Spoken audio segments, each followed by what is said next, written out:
Welcome to the Measure Success podcast, where I talk with top leaders about effective strategies that inspire success. This episode is also brought to you by 40 Accounting. 40 Accounting is focused on helping small to mid-sized businesses with their basic bookkeeping, accounting, financial analysis, and taxes as well. If you want to learn more information, please go to 40accounting.com. Well, excited to have our guest with here, Robert Schell. He's the co-founder and CEO of Cien.ai, an artificial intelligence company that enhances sales productivity by providing insights into sales performance. He is a serial entrepreneur. Matter of fact, we've been talking with Rob with a lot of our clients they have a great product and tool that just won a recent reward that I'll give you the opportunity to talk about that here in just a few moments, Rob. And he has achieved 3 prior entrepreneurial successes, totaling, and I think if I got this right, the 9-figure type marks over the years. And so really great, successful founder who you're going to be listening to. I think you're going to learn some really excellent insights. He also served as a senior vice president at RealPage, a leading real estate software company, which he built the second most trafficked real estate website in the U.S. He has a BS degree in computer science and business administration. Robert, welcome to the Measure Success podcast. Thank you so much, Kall. It's a pleasure to be on, and I love what you're doing with this show, so I'm excited to be on it. Okay, one of my questions I wanted to ask you as I was getting personally prepared, and yes, I gave you a list of questions, but you'll find I tend to ask things what I'm intrigued about, is you've had a lot of success already in your career. 2 questions. Why start another company, and what's motivating you to do it? What's kind of the rationale reason of because a lot of people, they have that success and they're like, oh, we're gonna be done and play golf, or you live in a beautiful area in Europe, oh, I'm gonna go off and do different things, but you still have this passion to help build and grow. Why is that? Tell me about that, and I'd love to hear. Yeah, so the why answer I'm asking myself many days a week, basically. Why did I do another business? Because I'm in the middle of it again, right? And this is, I think, the third or the fourth or the fifth, depending on how you count. Some businesses go into each other and so forth. But this particular business was based on a frustration, as usually, my prior business, and it was around sales and marketing. We basically had a SaaS type of business that was growing very rapidly. We had 2 sales people, and then over the next 3 years, we had over 100. And during that transition or that journey, we had great sales leaders. We had all the dashboards in the world. We had Salesforce. We had everything connected, and we measured win rates and so forth. But every single time I asked, why are we not growing faster? Why is things not as good as it should be? It was always something qualitative. It was always something like the leads are bad, the reps are not working hard enough, or the product has gotten too complicated, and so forth. But none of those things showed up inside those dashboards. And I said, that's what I want to measure. That's what I understand, so we can fix those problems. So that was the impetus behind Cien.ai. So you went all the way through the effort again because of this itch you had, so to speak, or frustration, right? And it is interesting. You know this way better than I do, but observing sales, whatever CRM tool it's been in, it's rarely perfect data, right? How do we say this? I'm going to try to be kind on this. What we really care about in sales management, care about in sales management is the outcomes, right? Yeah. We don't always track the most important things, which is the leading indicators. And sometimes we don't hold the same discipline on the high performing people, which is where we can learn the most amount of information, right? While those who are not being as effective, we tend to track and be more focused on them because we need them to be better performers. So I got to imagine, right? You're coming to clients and they almost have this embarrassment of, they recognize this truth too, that they don't have perfect information, but they have a lot of data for sure, right? Yeah. So what does your tool do differently and see things differently that they haven't been able to see in the past? So great point, and such a common problem, right? And when we started this business, it was almost 80 years ago. We went out and said, hey, we're going to measure what's really matters, like if your leads are good, if everybody's working hard and so forth, using your data, using artificial intelligence. And they say, everybody said the same thing. Oh, that sounds awesome. I'm really interested in that. Unfortunately, our data is not good enough to do that. And then they said something like, yeah, but we're working on it right now. So call me back in 6 months. I think we have gonna have it fixed. So when I call him back in 6 months, I got the same answer, of course. Yeah, we're still working on it. Yeah, the data is still not good and so forth. So we basically realized after some painful time, as you always have in startups, that we needed to solve this problem ourselves. And that's essentially what we're doing today. We have a technology inside our platform called automatic data enhancements. And that technology essentially fixes bad data as it goes through what we in tech world call data pipelines. So like the various AI models and so forth. And I'm happy to go in a little bit more in details on that. Don't want to nerd out immediately. That will happen later in the show, I'm sure. Anyway, but we do a lot of steps to make the data better as it goes through that process. When people see the results, what's their responses? What are they? Do they have this wow moment? Are they like, oh, I expected that? What's generally, once you get to that point where you've re-engineered it, figured out the Well, data, I mean, what are the insights that really come from it? yeah. So no, if we have done our job right, and we have spent a lot of time to ensure that we're doing our job right, so that it is what customers expect on the things that they already know. They want to see the same numbers, same team members, same everything related to the business, and then they want to have that new insights. They want to see, oh, this is the team that is not working as hard. This is a team that are actually overperforming and closing more than you would have expected based on the quality of the target, the territories, et cetera, et cetera. So that's when they get those wow moments. And many times people says, I've been trying to get this information for the last 10 years, never been able to do it. And when we can deliver it, obviously that's a very gratifying feeling for everybody. So when you are, maybe we'll talk about the current company, once again with Cien that you're with. What have been some of the biggest obstacles of growing this particular company compared to maybe even perhaps some other companies that you've been with? Yeah, I mean, the first one we already talked about. I love to be more data driven, but our data is not so good. The second one is the kind of the opposite, right? I really don't want to give you my data because there are so many concerns around uh, hacking, obviously, data leaks. Many companies right now, I'm in Europe, so you have the whole GDPR legislation with big fines, and there are problems with that. Um, and we spent a lot of time making customers comfortable with us getting their data. And we do a lot of special things to do that. The first and most obvious is that any kind of sensitive data, you don't really need most of the time to things. I don't need to know that you're like this buyer is Carl J. Cox. It's fine that I just know he's a podcaster and he lives in Oregon and just that there are many podcasters in Oregon, so it's not just necessarily you. And we can still do the same analysis. We know you're interested in services A, B, and C, and so forth, and we can do that type of analysis. The other piece is, especially when we work with very large enterprises, there's something called data governance.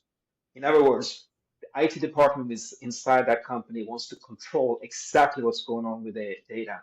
And if they're sending that to a company that is significantly smaller and that they don't really know, such as us, right? Even if, of course, we are very good at handling the data and so forth when we have to come through the certifications like SOC 2 and so forth.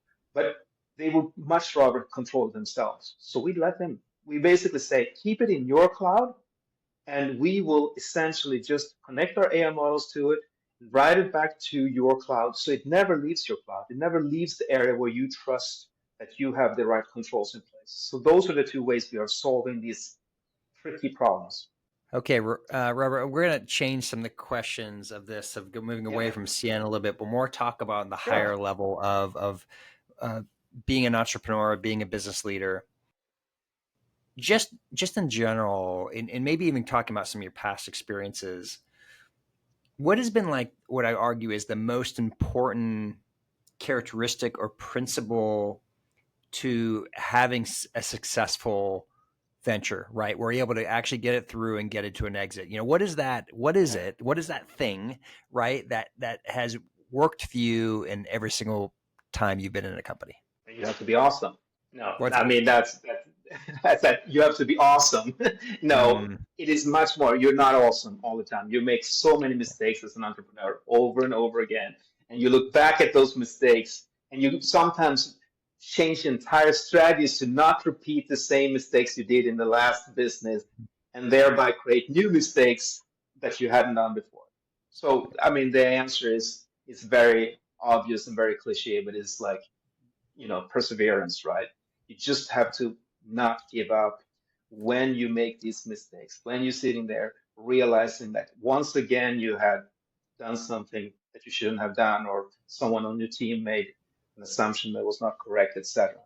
Um, and I mean, I'm sorry to have a better answer than that, but that's no, what's worked for me. yeah, it's not an uncommon answer, right? Is having perseverance, right? Is a Yeah, it's a critical piece when you know you obviously have the technology side, but then there's the people yeah, side. There's the people around you helping to be successful. yeah, What type of people do you try to bring in and surround yourself with to help make sure that that venture is also going to work well or yeah. be better than you expect? No, I mean, I am a person that sometimes are called a bad or is called a bad people person. I am pretty direct with people sometimes, and I had a little rant today with a part of my team for something that was not great yesterday, and I know they don't like that.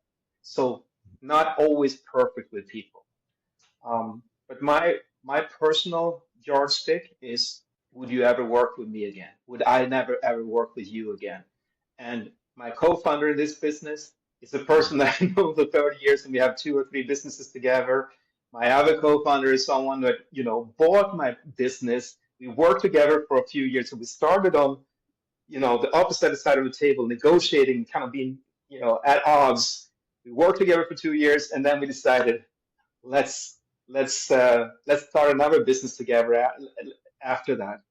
And when you have those types of relationships, those are things. And then of course, because I mean, I know I look like 25, but I'm a little bit older than that. When you have 20, 30 years of career background, you also build that set of relationships. And so has my co-founders and so forth. So a lot of people that we're working with today are connected from one or two or three prior businesses. Of course, not everybody, but almost everybody. And sometimes you just find gems, like our head data scientist.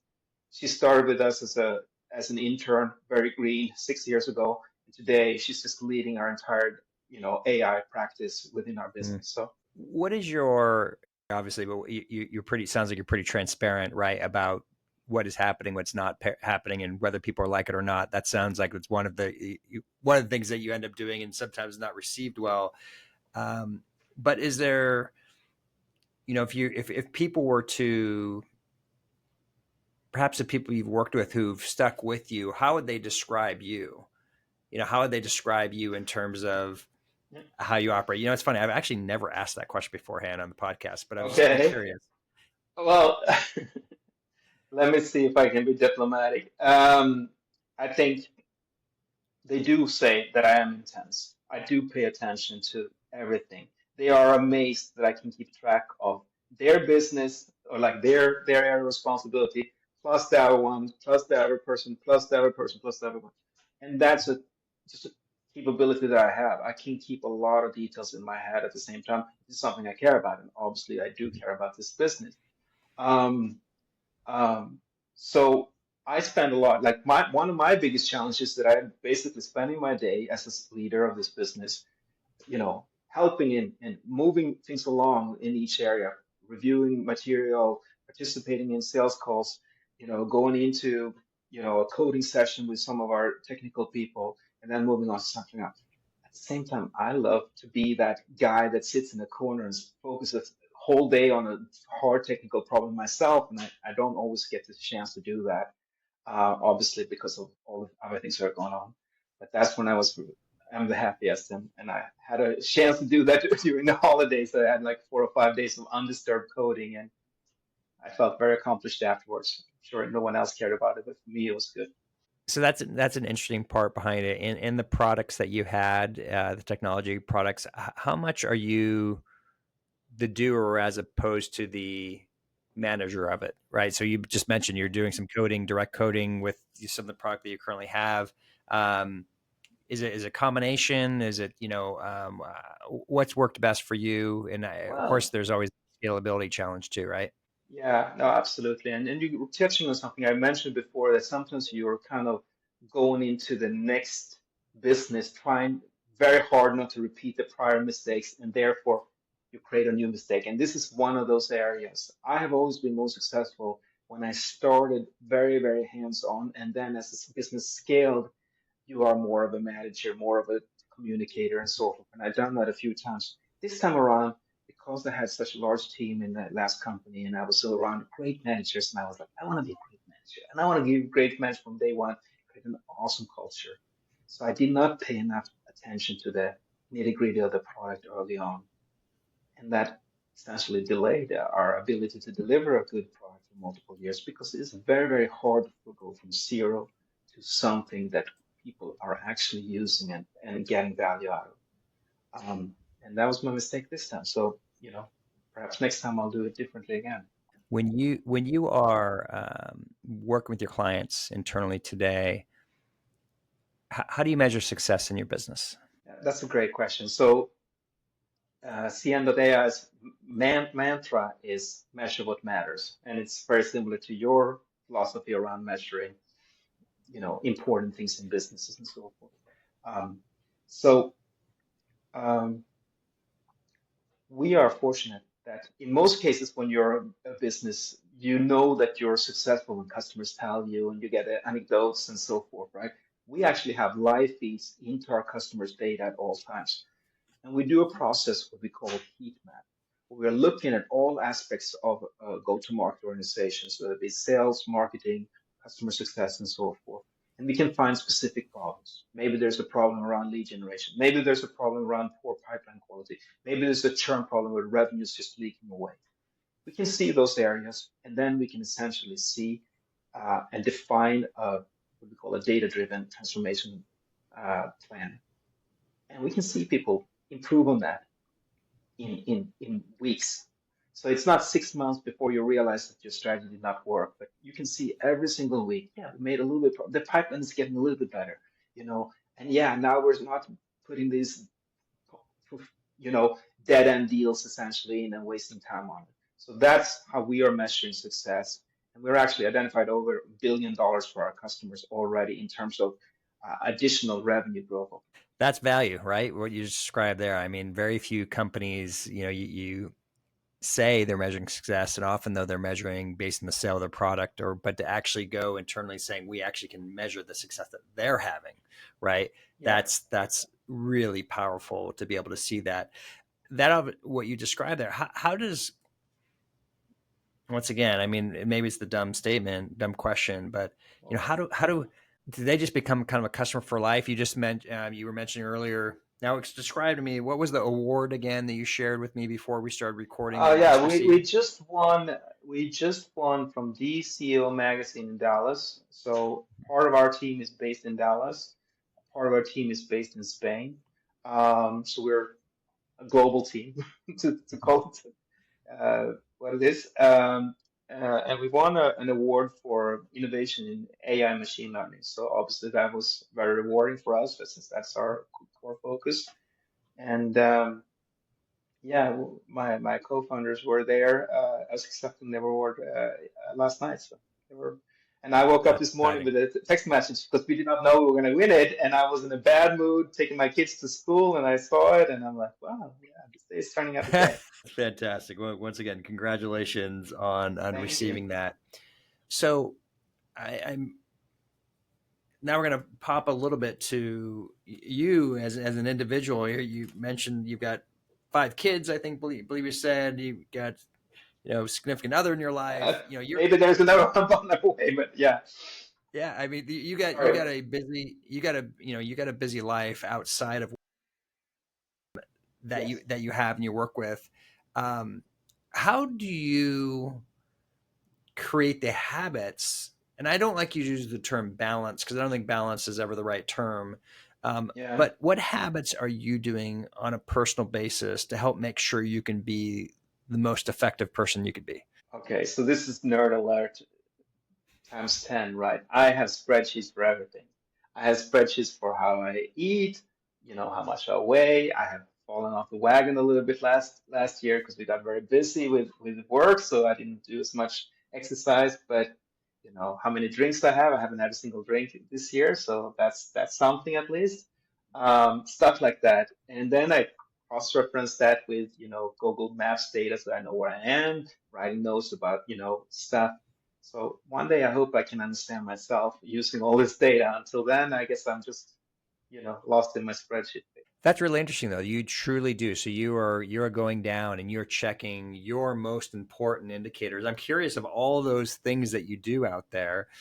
Yeah. What have you found of those particular habits have the biggest impact on your effectiveness?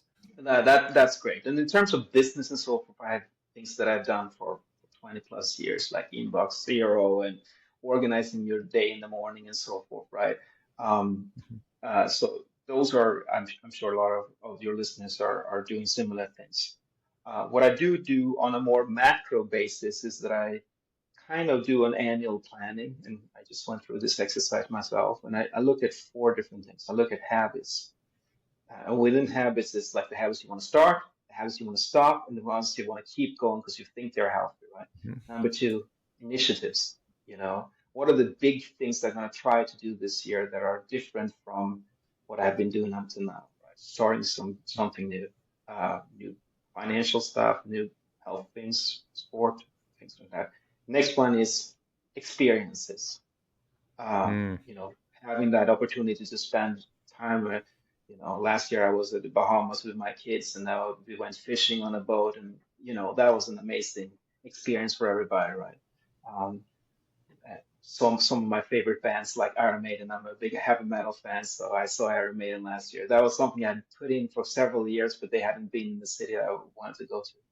And the last one is outcomes. And that's the traditional goal, right? Like so many people just list the outcome, the goal. I want to be 10 times or 10 pounds lighter or whatever.